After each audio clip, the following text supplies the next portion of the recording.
Hello everyone, welcome to this introduction to Python. In this video, I'll show you the fundamentals of working with the Python programming language.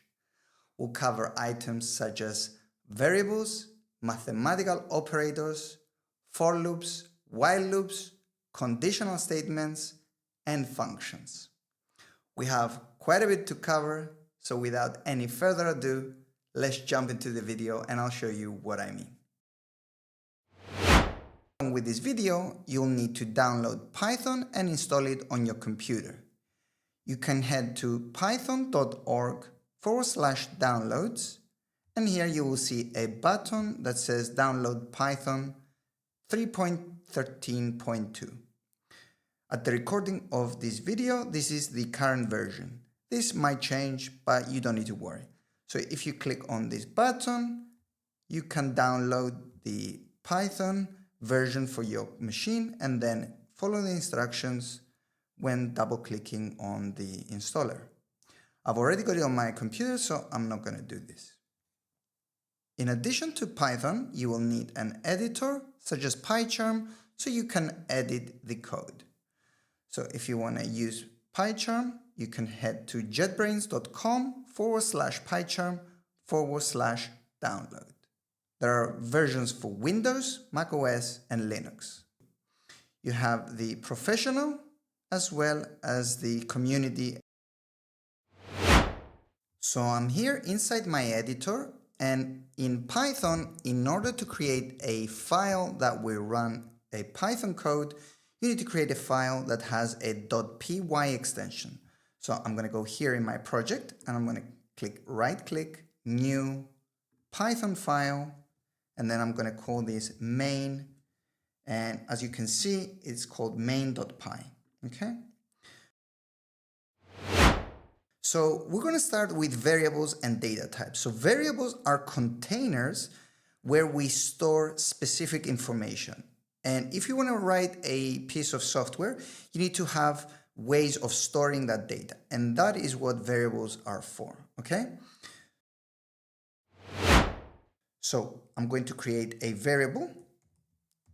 I'm going to call it name. I'm going to say name is equal to Alice. So what are we doing here? So on the left side of the operator, this is called the operator. So this is the assignment operator. So we're saying that we want to store the value of Alice in name. So you might see these two things here. Those are quotes. And whenever we want to store a string, which is like a word or a phrase, this could have been two words. This could have been like that, Alice Smith, but in this case, I want it to be one. You need to store it, or you need to use what we call quotation marks. So we could have done this the same way like this. So with single quotes.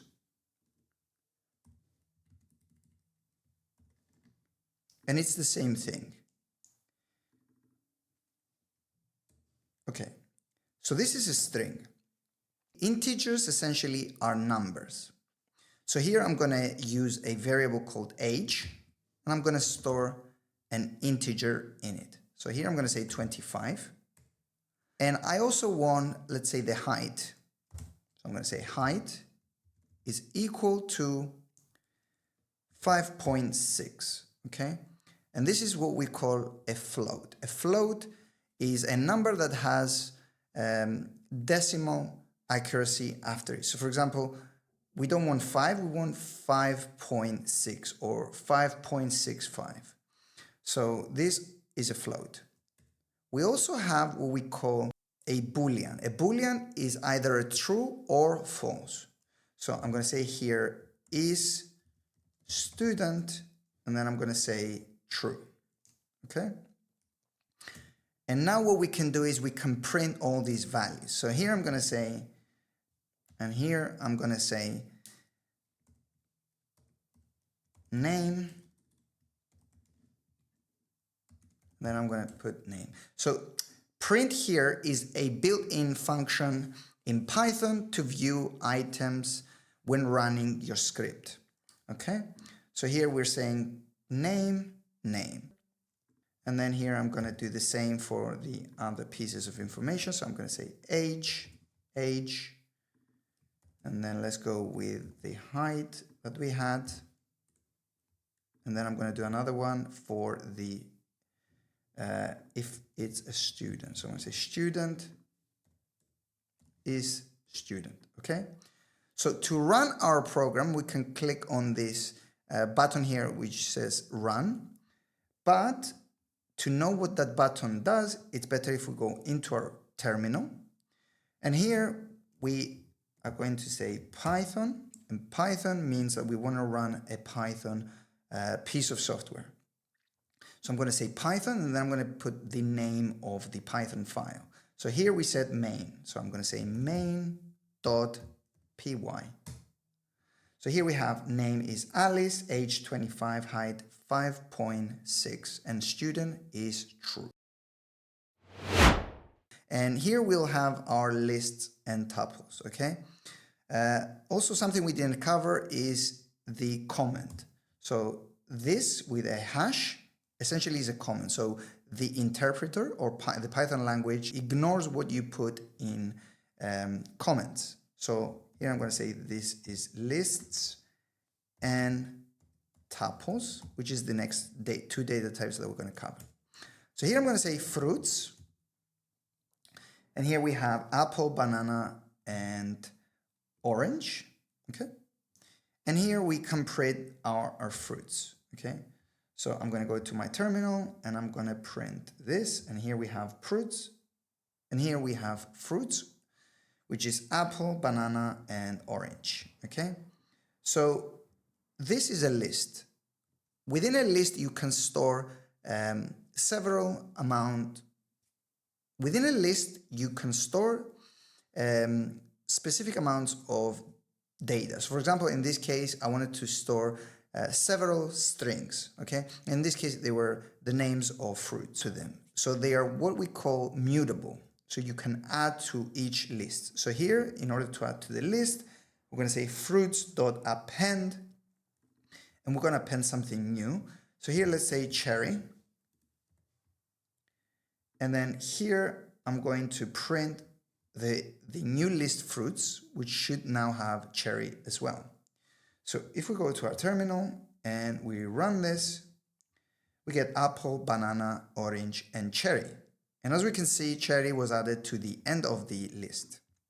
Okay, so if we go to the next data type, which is the tuple, let's go here and say dimensions, and our dimensions are going to be of a monitor. So let's say 1920 by 1080, okay? So if we go here, we can print the dimensions, okay? And if we go to our terminal, here we go, we have the two dimensions. Okay, so tuples are what we call immutable. They cannot be changed. So you cannot add to a tuple. So if we go here, we can also print specific items within the tuple by using the index. So for example, if I wanted to print the first item within the tuple, I would say print, and here I'm going to say, I don't know, let's say width, and here we have the width, and here we have the height.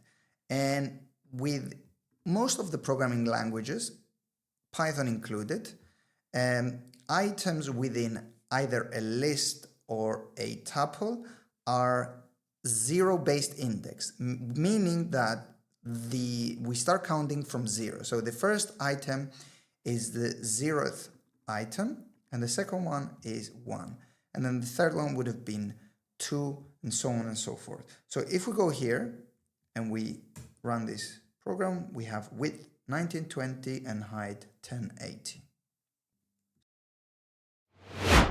So moving forward, we have what we call the dictionaries and the sets, okay?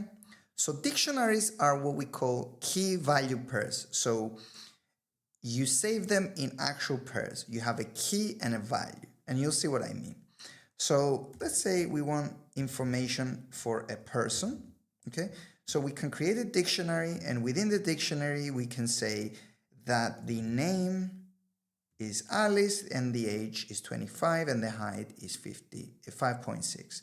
So it's exactly the same that we had up here, but we're creating it in a dictionary format. And this is so you can later access this information faster and also knowing the key. So for example, we can print the whole dictionary like so.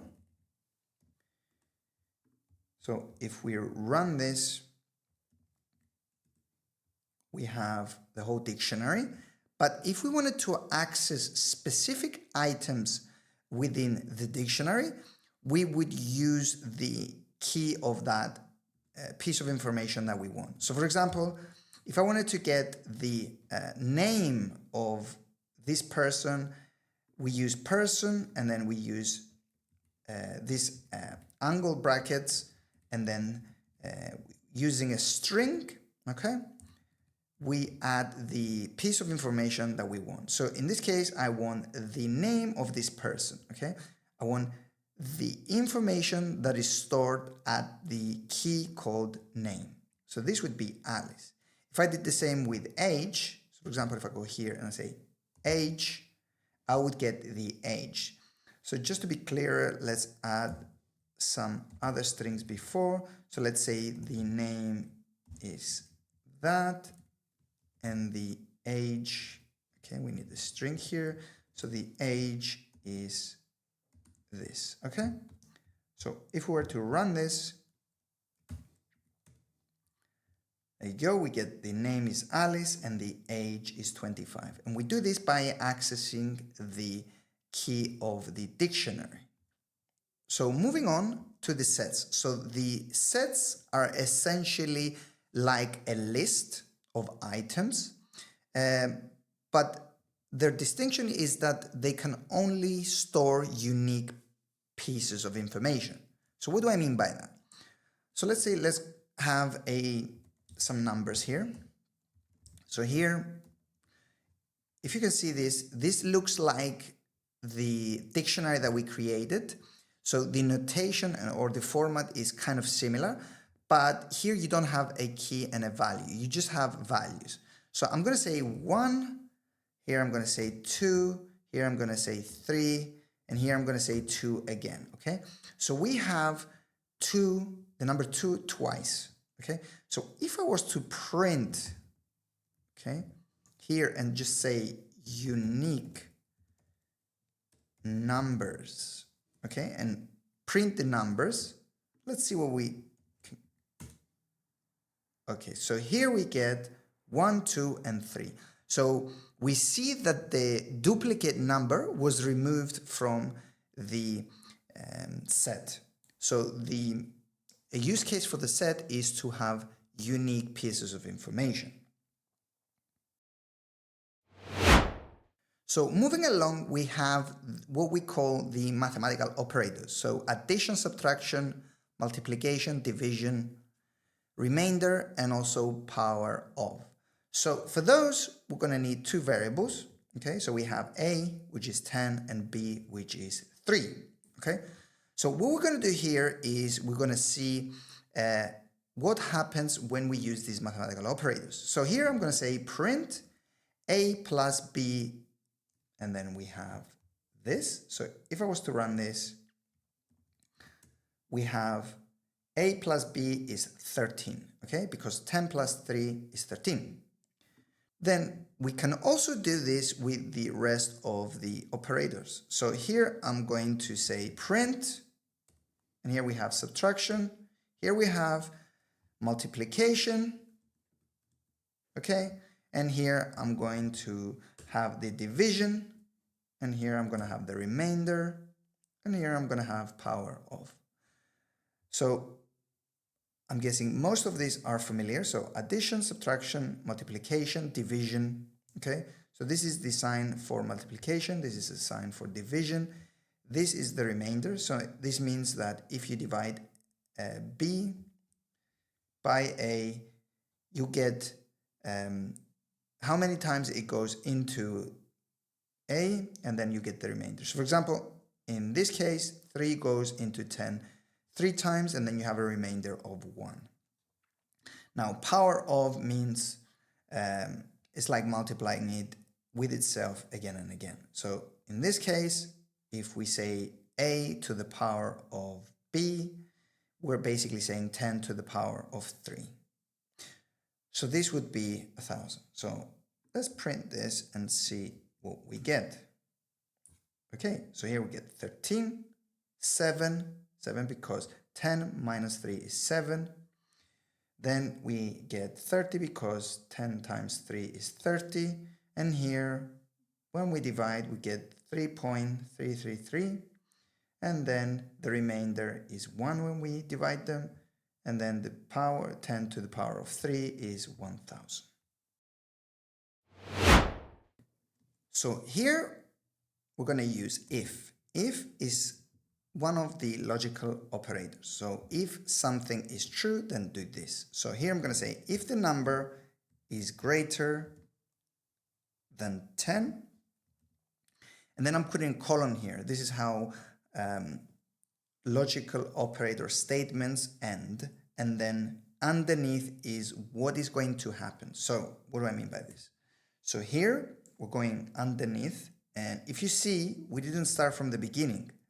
With Python, all statements need to be tabbed. So for example, if this is true, then do something, and the something needs to be tabbed. So we'll go here, and here is our tab. Okay, so we're going to say print the number is greater than 10. So if we want the next logical operator, then we'll go here and we'll say else if, and it's elif, that's how it's spelled in Python. And then we're going to say elif the number is equal to 10. Then we're going to say that the number is equal to 10. And then we can end this with an else. So if all the above statements are not true, then do this. Okay. So here we have number is not greater than 10. Okay. So if we go to our terminal, we can run this. And here we have that the number is greater than 10. So if I was to change this number to 9, it says number is not greater than 10. However, if I was to make it 10, then it says number is equal to 10. So just to demonstrate what these are, here I'm going to have a variable. I'm going to assign this to true. So our x is true and our y value is false. So here, just to demonstrate what is happening, so here I'm going to say true and false. And then I'm going to do this, and then let's just print and see what is happening. So here it says true and false is equal to false. Why? Well, in programming, when you have the AND operator, it means that for your statement to be true, both of the values need to be true. So in this case, this was true and this was false. So if one of them is false, then this will result into false. Now, what you can have as well is OR. Okay, so here, if I say OR and run this, we get true or false is true. What this means is if any of these two values are true, then this is going to be true. So because x was true, then our statement is also true. And finally, we have not. So here we can go here and say not, okay? And then here we can say x, and say here, let's say not x, or let's just say not true. What is not true? Not true is false. So this might seem a bit confusing, but what it essentially means is the opposite. So here, because X was true, not X or not true becomes false. So if we were to do this for Y as well, so not false for Y, then that would become the opposite. So Y is false, so not false would become true. So if we were to run this, we get true. So moving forward, we have our comparison operators, okay? So here we are going to say we have A and B, okay? So we had A and B above here. We can copy these and put them here, and then we're going to say A is 5 and then B is 10. So here we have is equal to, so we use this here as well. We also used greater than here, okay? But here we have all of the comparison operators. So here we have is equal to, not equal to, greater than, smaller than, greater than or equal to, or smaller than or equal to. So what this means is if these two are equal, then perform this action here. If they're not equal to each other, then perform this action here. If A is greater than B, then perform this action here, and so on and so forth. So this is less than or equal means if A is less than or equal to B, and this is if A is smaller or equal to B. So if we run this, theoretically, so we have A 5 and B 10, they're not equal to each other. So this should be true here because they're not equal to each other. What about this? A is greater than B? No. A is smaller than B? Yes, this should be true. A is greater or equal to B? No. And A is smaller or equal to B? Yes, that's true. So if we were to run this, we get that A is not equal to B, A is less than B, and A is less than or equal to B. Something like a list, something that can be iterated, something that you can go through. So think of it like the list that we had above here. So we had our fruits here. So it's like going through the list, through each of those items. So looking at what is inside that list. So here what I'm going to do is I'm going to iterate through our fruits. Okay. So to do that, we use the keyword for. So for, here I'm going to say fruit in fruits. And I'll explain what I mean. So here I'm going to print our fruit. So here for means for each item within our iterative, our list in this case. And this fruit, you might say, where did this variable come from? Well, you're assigning that variable. You decide what the name is at that time. I could have named it F, okay? So for F, so it doesn't really matter. It's up to you. So if I run this, I get apple, banana, orange, and cherry. So what we're doing here is we're looping, so we're iterating through each of the items that are within our list, assigning a temporary variable of F, and then performing some action with that. In this case, we printed each of those items. And again, like I said above, we have the colon here, which is the syntax in Python. So moving on to the while loop. The while loop is essentially like the for loop, but it runs as long as a condition is true.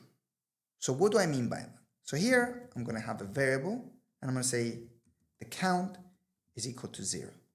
So here I'm going to say while the count is smaller than 5, then let's say print the count, okay? So the count is 0. So while the count is smaller than 5, so this condition is true to begin with, because count is 0. Is it smaller than 5? Yes, it is. And then it will print the count. The count is 0. So if I don't do anything other than this, then we're going to stay in what we call an infinite loop. And this is not a good thing. So I'm going to run it just so you can see. See, this is an infinite loop because 0, 0, 0, 0. So I'm going to quit the program. And we want to do something to make sure that this condition here will eventually result to false. So how do we do that? So we need to, in this case, I'm going to say count plus equals 1. So eventually this will run once. The count will be 0. Then I'm using this notation, which basically this notation means the count is equal to the count plus 1. But a shorter syntax is using this. So plus equals.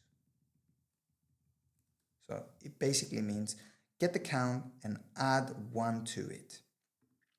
So this will mean that it will be 0 in the beginning, then it will be 1, 2, 3, 4, 5, and then when it becomes 6, it won't run. So it will print until 5. So if we run this, 0, 1, 2, 3, and 4. Okay, so it didn't print for 5 either because we want it to be smaller. Okay. So moving on to the final topic that we want to cover, which is the functions. So what are the functions? The functions are essentially something that you might want to have repeated. So it's like a container of some code, okay? So in this case, I'm going to create a very simple function, okay? And to create functions, we're using the def keyword. So def, which is basically define, okay? And here I'm going to call this greet. And here I'm going to say name. And then I'm going to say print hello, okay? Then here I'm going to say colon, hello, and then the name. So what this does is it essentially grabs, so here, where did this name come from? So this is the variable that I'm accepting. It could have been anything. I could have named it n, but of course I've got to use the same variable within, all right? But just to make it more semantic, I'm going to say name.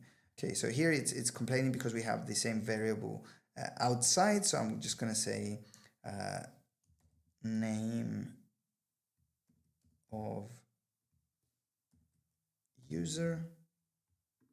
I'm going to copy this of user, so this will print something. All right, so now we have defined the function. We need to essentially call the function. To call the function, we use the name of the function, and then we use these brackets, and then we put something in it. So here I'm going to say John Smith.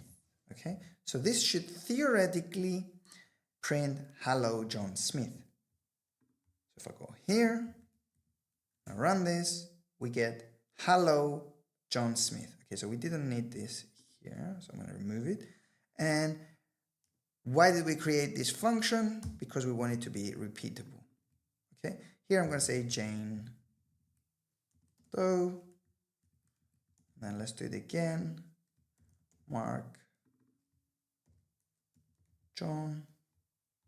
So if I was to run this, we get hello John Smith, hello Jane Doe, and hello Mark John. So this wraps the introduction to Python. I hope you have enjoyed this video as much as I have enjoyed making it. If you have, please like, comment, and share this video as it helps the channel grow.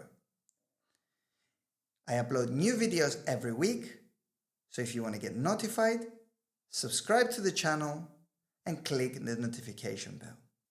Thank you for watching, and I'll see you on the next one.